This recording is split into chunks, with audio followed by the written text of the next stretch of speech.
બિલીમોરાના રાજભોગ circle પાસે આવેલી ચંચલ જ્વેલર્સમાં લૂંટનો પ્રયાસ. ભાગવાના રૂટ પરના 300થી વધુ સીસીટીવી કેમેરા અને ટેકનિકલ સર્વેલન્સના આધારે માત્ર 7 જ કલાકમાં વલસાડથી 3 આરોપીને એલસીબીએ દબોચ્યા. ચંચલ જ્વેલર્સના દુકાન માલિક અશોક કટારિયા જ્યારે હાજર હતા ત્યારે સફેદ રંગની બલેનો કારમાં 2 શખ્સો પિસ્તોલ સાથે ધસી આવ્યા હતા.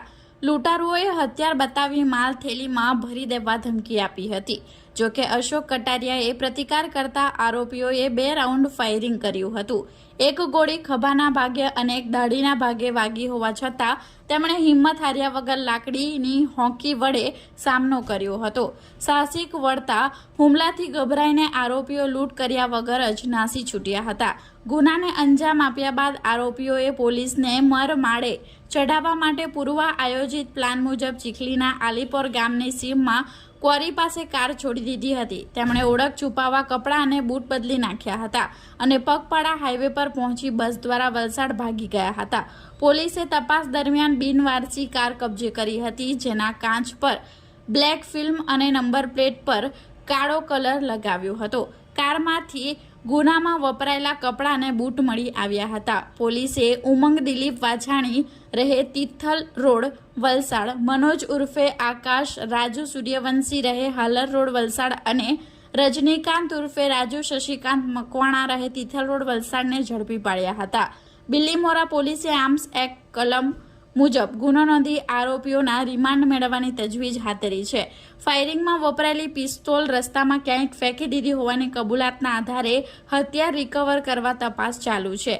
આ ટોળકીએ અન્ય કોઈ સ્થળે રેકી કરી હતી કે કેમ તે દિશામાં પણ પૂછપરછ કરવામાં આવી રહી છે.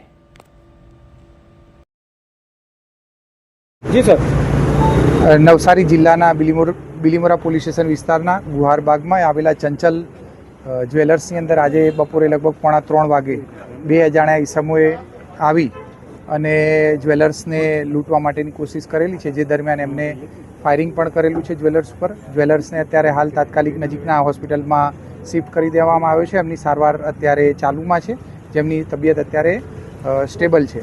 અને આ નાસી છૂટેલા આરોપીઓને પકડવા માટે નવસારી જિલ્લા અને આજુબાજુના અન્ય જિલ્લાઓની લગભગ 15 ટીમ બનાવી અને તમામ એલસીબી એસઓજી દ્વારા નાકાબંધી કરવામાં આવેલી છે અને ઝડપથી આ આરોપીઓને પકડી પાડવા માટેની કાર્યવાહી ચાલુમાં છે.